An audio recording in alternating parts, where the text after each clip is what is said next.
नमस्कार, सियासी गलियारा देख रहे हैं आप। आपके साथ मैं हूं साकिब सुमन। सियासी गलियारे में हम आपको बताते हैं प्रदेश के पॉलिटिकल अपडेट्स। हम आपको बताते हैं कि किस तरीके की हलचल राजनीति में प्रदेश में इस वक्त देखने को मिल रही है, और हम ही हैं जो आपको बताते हैं कि इन पॉलिटिकल घटनाओं का आगे आने वाले दिनों में किस तरीके का असर होगा और किस तरीके के बयानात आ सकते हैं सामने। तो चलिए एक बार फिर से आपको सियासी गलियारे में लिए चलते हैं। अगले आधे घंटे तक आपको पता चलेगा पॉलिटिकल अपडेट्स सिर्फ और सिर्फ इसी कार्यक्रम में।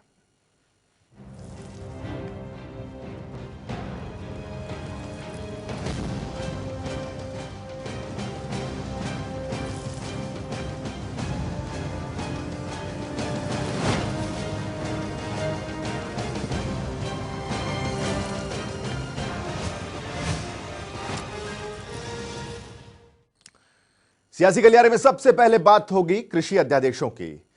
कृषि अध्यादेश को लेकर बीजेपी के अध्यक्ष जेपी नड्डा ने एक प्रेस कॉन्फ्रेंस की। उन्होंने किसानों की तरफ से विरोध किए जाने के बाद एक एक सवाल का जवाब दिया और तमाम गलत फहमियों को दूर करने की कोशिश की। उनके मुताबिक तीनों अध्यादेश किसान हित में हैं और इससे काफी लाभ होगा। एमएसपी था, एमएसपी है और एमएसपी रहेगा। एमएसपी था, एमएसपी है और एमएसपी रहेगा। किसान यूनियन जिंदाबाद। जब तक दुखी किसान रहेगा, जब तक दुखी किसान रहेगा। किसानों की तरफ से लगातार एमएसपी को लेकर सवाल किया जाता रहा, विरोध होता रहा। हिंदुस्तान किसान मजदूर भाई भाई, किसान मजदूर भाई भाई। क्योंकि उन्हें डर था कहीं एमएसपी व्यवस्था खत्म न हो जाए, तो इसीलिए हमने बीजेपी अध्यक्ष जेपी नड्डा का ये आश्वासन और वादा सबसे पहले दिखाना वाजिब समझा, जो सभी किसानों के जहन में है। एमएसपी था, एमएसपी है और एमएसपी रहेगा। एमएसपी था, एमएसपी है और एमएसपी रहेगा। तीनों कृषि अध्यादेशों को लेकर काफी देर तक बीजेपी की तरफ से पार्टी अध्यक्ष जेपी नड्डा ने प्रेस कॉन्फ्रेंस की और कई बातें समझाई। किसानों के मन में जो सवाल उठ रहे हैं उनका भी उन्होंने जवाब दिया और बताया कि इनसे किसानों का कोई नुकसान नहीं होने वाला। सरकार की तरफ से किसान हित में ये लाए जा रहे हैं। यह किसानों के उत्पाद का, प्रोड्यूस का दाम बहुत तीव्र गति से आगे बढ़ाने वाले ये तीनों ही बिल रहने वाले हैं। और उसी तरीके से निवेश हो एग्रीकल्चर सेक्टर में, कृषि क्षेत्र में निवेश को बढ़ाने में ये तीनों ही बिल बहुत महत्वपूर्ण भी हैं और बहुत लाभकारी भी हैं। अपनी तरफ से किसानों को आश्वस्त करने के बाद उनसे वो सभी सवाल किए गए जो लगभग सभी किसानों के दिल में हैं, क्योंकि ऐसी कई आशंकाएं और सवाल हैं जिनसे किसानों को इन अध्यादेशों से नुकसान नजर आ रहा है। तो वही सवाल जेपी नड्डा से हुए। क्यों लाए जा रहे 3 नए कृषि अध्यादेश? कृषि क्षेत्र में निवेश को बढ़ाने में ये तीनों ही बिल बहुत महत्वपूर्ण भी हैं और बहुत लाभकारी भी हैं। क्या पहले की तरह मंडियां चलती रहेंगी? कि एमएसपी एपीएमसी के अंदर अनाज मंडी में प्रोक्योरमेंट सेंटर जहां गवर्नमेंट खड़ा करती है वहां एमएसपी मिलता है, तो वो एमएसपी मिलेगा।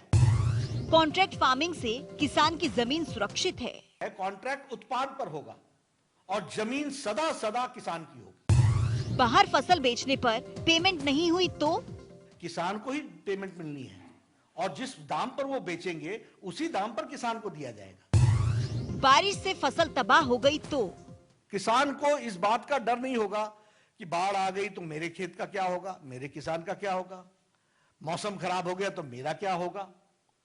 तो ये तीनों ही बिल्स जो हैं वह किसान के पक्ष में और किसान को की सेवा करने वाला। यानी जेपी नड्डा की माने तो किसानों का इन अध्यादेशों से काफी फायदा हो सकता है। कई तरह की सुविधाएं अन्नदाताओं को मिलेंगी। उनका कहना है कि कृषि में निवेश बढ़ाने पर जोर है। अब किसान अपनी फसल का दाम खुद भी तय कर सकते हैं। इसके साथ ही किसानों को इंफॉर्मेशन ऑफ प्राइस की सुविधा भी दी जाएगी, जिसके तहत ये बताया जाएगा कि कहां पर फसलों का कितना दाम है। बिल में यह प्रावधान है कि हम इंफॉर्मेशन ऑफ प्राइसेस देंगे, और इंफॉर्मेशन ऑफ प्राइसेस यानी हम सूचना बताएंगे कि कहां किस जगह पर क्या प्राइस चल रहा है। नड्डा के मुताबिक किसानों के लिए ये तीनों बिल क्रांतिकारी बदलाव लेकर आएंगे। इसके अलावा उन्होंने कांग्रेस पर भी जमकर निशाना साधा और राजनीति करने का आरोप लगाया। ऑल दीज 3 बिल्स, ये तीनों बिल बहुत ही क्रांतिकारी बिल हैं, किसानों की जमीनी स्तर पर परिवर्तन लाने वाले हैं और किसानों की तस्वीर बदलेगी। लेकिन कांग्रेस का झूठा चेहरा एक तरफ अपने मैनिफेस्टो में लिखना, और जब प्रधानमंत्री मोदी जी सारी चीजों को इंप्लीमेंट कर रहे हैं और किसानों की चिंता कर रहे हैं, तो वह किसानों को बरगलाने के लिए, धोखा देने के लिए, उनको गुमराह करने का काम आज इंडियन नेशनल कांग्रेस कर रहा है, जो बहुत ही दुखद है। सवालों का पैनापन जब और तीखा हो जाए तो जवाब देना लाजमी हो जाता है, और देश में किसानों के अध्यादेश पर कमोबेश ऐसी ही स्थिति बन गई थी। और ऐसे में इस धुंध को हटाने का काम बीजेपी ने किया, लेकिन गेंद एक बार फिर से किसानों के पाले में है। हरियाणा में किसानों का विरोध भी जारी है और किसानों के अल्टीमेटम का काउंटडाउन भी। खैर, अब देखना ये है कि किसान इस मसले पर दूसरे खेमे में गोल करते हैं या सेल्फ गोल। दिल्ली से जनता टीवी के लिए स्पर्श शर्मा की रिपोर्ट।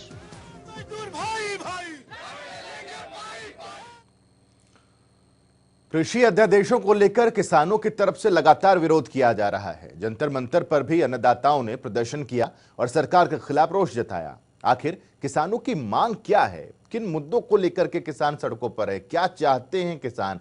इन अध्यादेशों में किस तरीके का बदलाव चाहते हैं? क्या संशोधन चाहते हैं? रिपोर्ट में देखिए।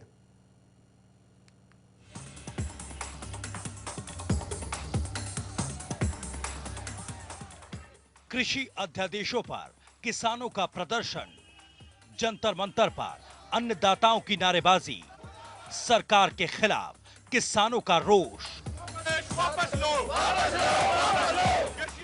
ये आवाज है अन्नदाताओं की कृषि अध्यादेशों के खिलाफ। ये गुहार है किसानों की सरकार से अध्यादेश वापस लेने की। ये रोष है किसानों का अध्यादेशों के खिलाफ। वापस लो, किसानों की अत्याचारी सरकार, हाय हाय। एक तरफ किसानों से जुड़े 3 अध्यादेश संसद के पटल पर रखे जा रहे थे, तो दूसरी तरफ इन अध्यादेशों के खिलाफ जंतर मंतर पर किसान अपनी नाराजगी जाहिर कर रहे थे, नारेबाजी कर रहे थे, विरोध कर रहे थे कि इनको वापस लिया जाए। हमारी जो जमीन जायदाद है, जो जमीन है हमारे किसानों के पास, जो हम जोतते हैं, उसको ये ऐसे ऑर्डिनेंस लेकर आए हैं कि उसको एक छीन कर दूसरे जैसे अडानी वानी जहाँ बाहर फॉरेन की एजेंसियां हैं उनको देना चाहते हैं। सबसे बड़ी खतरनाक बात तो ये है, ठीक है। दूसरा, हमारा स्टेटों का जो बिजली का एक्ट है उसको सेंटर सरकार अपने हाथ में लेना चाहती है, तो हम ये बर्दाश्त नहीं करेंगे। सरकार झूठ बोल दिया, और मोदी सरकार तो ऐसी सरकार है, इस जितना तो कोई झूठ बोला ही नहीं होगा। इसने पहले किसानों से वादा किया था कि मैं स्वामीनाथन की रिपोर्ट लागू करके दूंगा, पर आज आके यहाँ मुकर गया। अब क्यों नहीं लगाता? हम तो स्वामीनाथन की रिपोर्ट मांगते हैं। इसने हमारे ऊपर 3 ऐसे कानून डाल दिए हैं जिससे कि हिंदुस्तान का किसान बच ही नहीं सकता। प्रदर्शन के दौरान सैकड़ों किसानों ने अपना गुस्सा प्रकट कर गिरफ्तारियां भी दी। लेकिन आखिर किसानों की मांग क्या है? वो इन अध्यादेशों का विरोध क्यों कर रहे हैं? अब जान लीजिए। तीनों किसान विरोधी कृषि अध्यादेशों को वापस लिया जाए, न्यूनतम समर्थन मूल्य पर फसलों की खरीद की गारंटी का कानून बने, स्वामीनाथन आयोग के C2+50% फॉर्मूले के मुताबिक फसलों का MSP दिया जाए, किसानों को पूर्ण कर्ज मुक्त किया जाए। ये वो तमाम मांगे हैं जिनको लेकर अन्नदाता सड़कों पर है। उन्होंने चेतावनी भी दी, अगर कृषि अध्यादेश वापस नहीं लिए गए तो देशव्यापी आंदोलन जारी रहेगा। हम ये देख रहे हैं कि लगातार जो बीजेपी के नेता हैं वो भी कहीं ना कहीं अंदर खाने ये कहते हुए नजर आते हैं कि इससे पहले जो है किसानों के साथ बातचीत करनी चाहिए थी, और कांग्रेस जो है कहीं ना कहीं किसानों को गुमराह करने की बात नजर आ रही है। ऐसे में किसान लगातार प्रदर्शन कर रहे हैं, तो किस तरीके से किसानों के बीच में बीजेपी अपनी बात रखी है, किस तरीके से किसानों को मनाएगी, ये काफी महत्वपूर्ण सवाल है। कैमरामैन दीपक चौहान के साथ स्पर्श शर्मा, जनता टीवी, दिल्ली। किसानों की बात अपनी जगह, सरकार की बात अपनी जगह, लेकिन इन तमाम चीजों में विपक्ष अपने रास्ते तलाशने की कोशिश हमेशा से करता आया है। नेता प्रतिपक्ष भूपेंद्र हुड्डा ने घरौंडा में किसान, आड़ती और मजदूर से मुलाकात की। इस दौरान उन्होंने तीनों कृषि अध्यादेशों को किसान विरोधी करार दिया और कहा कि इनसे मंडियां और कृषि व्यवस्था खत्म हो जाएगी। तो वहीं कांग्रेस प्रदेश अध्यक्ष कुमारी सैलजा ने भी किसानों को लेकर के एक ट्वीट किया, सरकार पर हमला बोला। सरकार पर हमलावर कांग्रेस, कृषि अध्यादेशों को बताया किसान विरोधी। किसान विरोधी पॉलिसी ले गए हैं। सरकार को कांग्रेस की बड़ी चेतावनी, ये हम हरियाणा में लागू नहीं होने देंगे। हरियाणा के नेता प्रतिपक्ष भूपेंद्र सिंह हुड्डा ने घरौंडा में किसान, आड़ती और मजदूरों के साथ मुलाकात की। काफी देर बातचीत के बाद उन्होंने कहा कि कृषि अध्यादेश किसान विरोधी हैं। इन तीनों अध्यादेशों से कृषि व्यवस्था और मंडियां खत्म हो जाएंगी। जो ऑर्डिनेंस जा रहे हैं उनके ऊपर एतराज है, जिस किस्म से आ रहे हैं उससे उनको लगता है कि मंडी है जो हजारों करोड़ का सरकार है पंजाब, हरियाणा और पंजाब में, वो व्यर्थ हो जाएगा और किसान का शोषण होगा। इतना ही नहीं, भूपेंद्र हुड्डा ने सरकार को चेतावनी देते हुए कहा कि इन अध्यादेशों को हरियाणा में लागू नहीं होने दिया जाएगा। किसानों के हित की लड़ाई लड़ी जाएगी। जो ये सेलर्स की नई पॉलिसी बनाई है वो भी किसी के हित में नहीं, ना किसान के हित में है ना सेलर के हित में। तो ये जो है जितनी ये पॉलिसी लेके आए हैं, जन विरोधी पॉलिसी लेके आए हैं, किसान विरोधी पॉलिसी लेके आए हैं, ये हम हरियाणा में लागू नहीं होने देंगे। तो वहीं दूसरी तरफ पार्टी की प्रदेश अध्यक्ष कुमारी सैलजा ने किसानों को लेकर एक ट्वीट करके सरकार पर हमला बोला। उन्होंने कहा, किसान विरोधी बीजेपी सरकार द्वारा अन्नदाता के दुख दर्द को समझा गया होता तो ये न कहना पड़ता कि किसानों की आत्महत्या के आंकड़े नहीं हैं। आंकड़े ही नहीं हैं तो कारण भी जानना उचित न समझा होगा। क्या इस संवेदनशील सरकार को किसानों की आत्महत्या से कोई फर्क नहीं पड़ता? यानी कांग्रेस खुद को किसान हितैषी बताकर लगातार सरकार पर प्रहार कर रही है। कुमारी सैलजा ने बीजेपी की सरकार को किसान विरोधी करार दिया क्योंकि ऐसी जानकारी मिली है कि 2016 के बाद से उन किसानों के आंकड़े नहीं हैं जिन्होंने आत्महत्या की है। इसी को लेकर सैलजा सरकार पर हमलावर दिखी और सवाल भी किए। घरौंडा से जनता टीवी के लिए सुशील कौशिक की रिपोर्ट। तीन कृषि अध्यादेशों को लेकर कांग्रेस के महासचिव रणदीप सुरजेवाला और प्रदेश अध्यक्ष कुमारी सैलजा ने अपने अपने तरीके से रिएक्शन दिया है, सरकार को कटघरे में खड़ा किया है। सुनिए। लगाएगी बेड़ा पार। हम मिलकर आज तीन काले कानून देश की संसद में भारतीय जनता पार्टी लेकर आई है। एक तरफ खेत और खलिहान पर हमला बोला है, दूसरी तरफ किसान, आड़ती और SC-BC के भाइयों को गुलाम बनाने, उनकी रोटी छीनने का षड्यंत्र किया जा रहा है। संसद के अंदर आज राहुल जी के नेतृत्व में कांग्रेस पार्टी निर्णायक लड़ाई लड़ेगी और संसद के बाहर हम भाजपा की ईंट से ईंट बजा देंगे। भारतीय जनता पार्टी सरकार द्वारा जन विरोधी फैसलों की श्रृंखला में हम एक और जोड़ लें, आवश्यक वस्तु संशोधन बिल। इसेंशियल कमोडिटीज एक्ट बनाया गया था ताकि लोग गलत भंडारण ना कर सके, काला बाजारी रोक सके।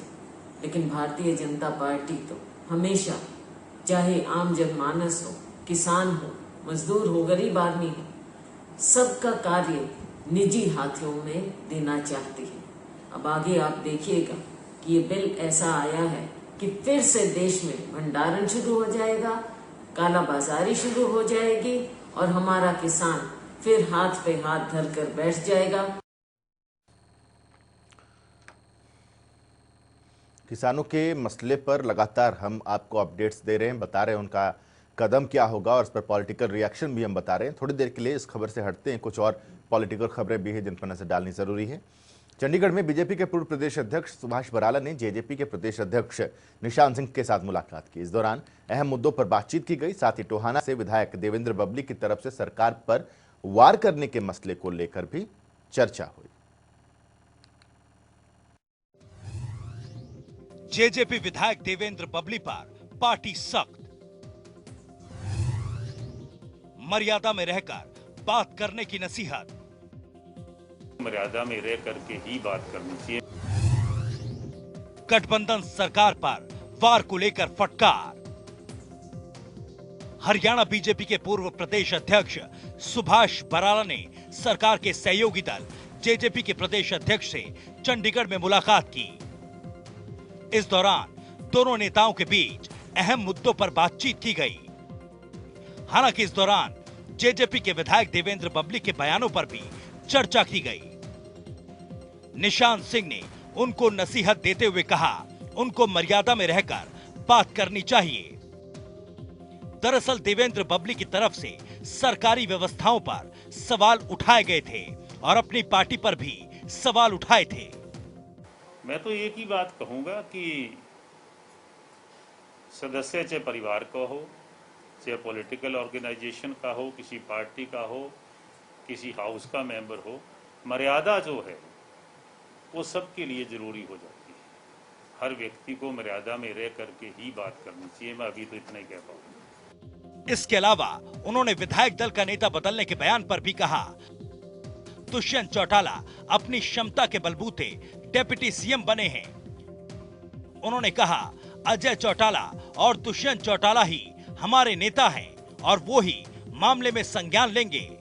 डिप्टी चीफ मिनिस्टर बनना, अगर मैं विधायक बन जाऊं और मैं कहूं कि मैं डिप्टी चीफ मिनिस्टर बन जाऊंगा या हाउस का लीडर बन जाऊंगा, सैकड़ों वर्षों से चौधरी देवीलाल जी की तपस्या, उसके बाद पूरे परिवार के एफर्ट्स, उनके ताल्लुकात, उनका एक जो विरासत हम जिसको कहते हैं, पॉलिटिकल विरासत जो दुष्यंत जी के पास है, उनका अपना कैलिबर, किसी को डिप्टी चीफ मिनिस्टर बनाने के लिए या हाउस का लीडर बनाने के लिए, ये सारी चीज़ें, पार्टी का लीडर बनाने के लिए, ये इन चीज़ों की बहुत अहमियत है। हमारी आपस में कोई बात नहीं हुई माननीय डिप्टी चीफ मिनिस्टर साहब से या डॉक्टर अजय सिंह चौटाला जी जो हमारे राष्ट्रीय अध्यक्ष हैं, तो इस के ऊपर वही बात कहेंगे जो भी कहेंगे। इसके अलावा जेजेपी प्रदेश अध्यक्ष की तरफ से किसानों के मुद्दे पर कहा कि बल प्रयोग के बजाय बैठकर बात होनी चाहिए। पार्टी का स्टैंड है कि एमएसपी जारी होनी चाहिए। हमने चिंता व्यक्त की है इस इशू पे और पार्टी ने अपना स्टैंड भी क्लियर किया है कि एमएसपी तो हर हालत में रहनी चाहिए। उसके लिए डिप्टी चीफ मिनिस्टर साहब ने भी कल नड्डा साहब से मुलाकात करके अपना जो वर्जन है उसको स्पष्ट किया उनके सामने। तीनों ऑर्डिनेंस जो आए हैं उनमें अमेंडमेंट हो या क्या हो, वो तो देखो केंद्र की सरकार का काम है। हमारी पार्टी ने इस बात में चिंता व्यक्त की है कि बजाय इसके कि कोई बल प्रयोग हो, उसकी बजाय बैठ करके बात होनी चाहिए। जेजेपी का कहना है कि कृषि अध्यादेशों से किसानों का नुकसान नहीं होना चाहिए। आगे की पीढ़ी का खेती के प्रति रुझान कम है क्योंकि खेती में घाटा ज्यादा है। इसलिए उनकी मांग है कि ऐसी व्यवस्था बनाई जाए जिससे नौजवान का नई टेक्निक के साथ खेती करने पर विश्वास बने। जनता टीवी के लिए चंडीगढ़ से पवन सिवर की रिपोर्ट। तो गृह मंत्री अनिल विज की तरफ से कंगना रनौत को लेकर दिए बयान पर निर्दलीय विधायक बलराज कुंडू ने वार किया था और वार भी अलग तरीके से ही वार किया गया था। अब इस पर अनिल विज का रिएक्शन सामने आया है और किस तरीके से शब्दों के मान चल रहे हैं, जरा देखिए। मानना यही है कि हमारे अनिल विज जी को आजकल कंगना की चिंता ज्यादा रहती है, उनका ज्यादा फिक्र लगता है। इस उम्र में उनसे इस कर बैठे हैं, इसलिए उस चक्कर में ज्यादा रहते हैं। किसान का दर्द और किसान की लाठी नजर नहीं आई उसको। बलराज कुंडू में बुद्धि कम है और राजनीतिक जो बयान है उनको समझ नहीं सकता। हमने देश की एक बेटी के साथ महाराष्ट्र की सरकार ने जो ज्यादती की है उसका विरोध किया है। सियासी गलियारे में अब एक ऐसी खबर दिखाएंगे आपको जिसका इंपैक्ट कल देखने को मिलेगा, जिसके इर्द गिर्द कल सियासी गलियारे की बहुत सारी रिपोर्ट्स रहने वाली हैं। दरअसल हरियाणा कांग्रेस के नए प्रभारी विवेक बंसल ने वीरवार को दोपहर करीब 12 बजे पार्टी के तमाम नेताओं को बुलाया है। इस बैठक में प्रदेश अध्यक्ष कुमारी सैलजा, नेता प्रतिपक्ष भूपेंद्र सिंह हुड्डा, रणदीप सुरजेवाला, किरण चौधरी सहित विधानसभा चुनाव में हारे हुए उम्मीदवार भी और पूर्व विधायक भी और सांसद भी शामिल होंगे। अहम बैठक होगी। जिम्मेदारी मिलते ही एक्शन में विवेक बंसल। जो विश्वास आला कमान ने जताया है उसके अनुरूप ही हमें कार्य करना है, हमें संगठन को प्राथमिकता करनी है। हरियाणा कांग्रेस प्रभारी ने बुलाई बड़ी बैठक, पार्टी को आगे ले जाना है। चंडीगढ़ में वीरवार को कार्यभार संभालेंगे बंसल। वीरवार दोपहर 12 बजे कांग्रेस नेताओं की मीटिंग। आला कमान की तरफ से जैसे ही बंसल को हरियाणा कांग्रेस प्रभारी की जिम्मेदारी दी गई तो उन्होंने सबसे पहले हाईकमान का आभार जताया। उसके बाद अपने विवेक के साथ बंसल ने पार्टी को मजबूत करने पर केंद्रित किया और पार्टी का एजेंडा लेके चल रहे हैं। पार्टी को किस तरीके से हमें उन ऊंचाइयों और बुलंदियों पे पहुंचाना है जिसकी अपेक्षा हमारे नेता ने हमसे की है। पार्टी के विश्वास पर खरा उतरने के लिए वो एक्शन में नजर आ रहे हैं। उन्होंने वीरवार को चंडीगढ़ स्थित कांग्रेस कार्यालय पर दोपहर करीब 12 बजे कांग्रेस नेताओं की बड़ी बैठक बुलाई। इस मीटिंग में न सिर्फ पार्टी के प्रदेश अध्यक्ष सैलजा, नेता प्रतिपक्ष भूपेंद्र सिंह हुड्डा, सुरजेवाला और किरण चौधरी जैसे बड़े नेता शामिल होंगे, बल्कि मौजूदा विधायक, सांसद और 2019 चुनाव में हारे हुए नेता, पूर्व विधायक और पूर्व सांसद भी मौजूद रहेंगे। जानकारी के मुताबिक पार्टी नेताओं की मौजूदगी में बंसल कार्यभार भी संभालेंगे।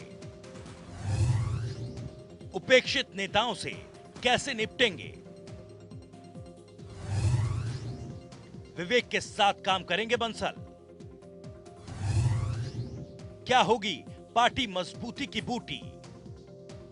कांग्रेस को एकजुटता के साथ संभाल कर रखना इतना भी आसान नहीं लगता, क्योंकि अलग अलग नेताओं के अलग अलग मनमुटाव के किस्से काफी बार सामने आ चुके हैं जो अब तक सुलझ नहीं पाए हैं।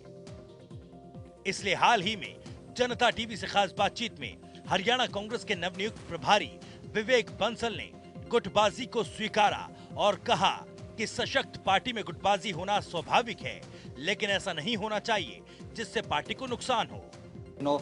केंद्रीय स्तर पर देखें तो चिट्ठी का जो बम है वो निकलकर सामने आते हैं और हरियाणा कांग्रेस में हम देखें तो वो लगातार गुटबाजी जो है हमने पिछले सालों में देखी है। इसको किस तरीके से सर आप देखेंगे, किस तरीके से इसको सुलझाने के लिए आगे कदम उठाए जाएंगे? देखिए, गुटबाजी एक किसी भी स्वस्थ या जो उसे कहते हैं कि जो सशक्त पार्टी है उसमें स्वाभाविक होती है, पर गुटबाजी इस हद तक ना हो कि पार्टी को के लिए नुकसानदेह हो, पार्टी उससे कमज़ोर हो। और गुटबाजी हमें सबकी ताकतों का समावेश करके, हमें सबकी ताकतों को गुटों की समायोजित करके हमें आगे बढ़ना है और पार्टी को आगे ले जाना है। दरअसल पिछले हफ्ते ही गुलाम नबी आजाद की छुट्टी करने के बाद विवेक बंसल को प्रदेश प्रभारी की कुर्सी पर बैठाया गया। 17 सितंबर को होने वाली बैठक में संगठन को मजबूत करने के मुद्दे पर सभी लीडर से रायशुमारी भी की जाएगी। हालांकि चुनौती तो होती है हर राजा के सामने सैनिकों को रण में न सिर्फ उतारने बल्कि जमाए रखने की, लेकिन जरूरी होता है राजा का मनोबल बनाए रखना अपनी सेना पर। और सबसे बड़ा चैलेंज तो उनके सामने सेना तैयार करने का ही होगा, क्योंकि अभी तक कांग्रेस की कार्यकारिणी नहीं बनी है। सवाल यही रहेगा, संगठन को सशक्त करने की मंशा में काम करने की सोच रहे बंसल संगठन को कितना बढ़ा पाएंगे और कितना खड़ा कर पाएंगे। ब्यूरो रिपोर्ट, जनता टीवी। जी, सवाल अपने आप में बहुत बड़ा है कि आखिर विवेक किस तरीके से काम करेंगे, किस तरीके से पार्टी को एक साथ लेकर चल पाएंगे, क्योंकि वो खुद कह रहे हैं गुटबाजी स्वाभाविक है, लेकिन ये गुटबाजी हावी नहीं होनी चाहिए। सियासी गलियारे में आज के लिए बस इतना ही। कल कुछ और अहम खबरों के साथ, पॉलिटिकल अपडेट्स के साथ आपके सामने हाजिर होंगे। आज के लिए इतना ही, छोटा सा ब्रेक ले रहे हैं। खबरों का सिलसिला लगातार जारी है।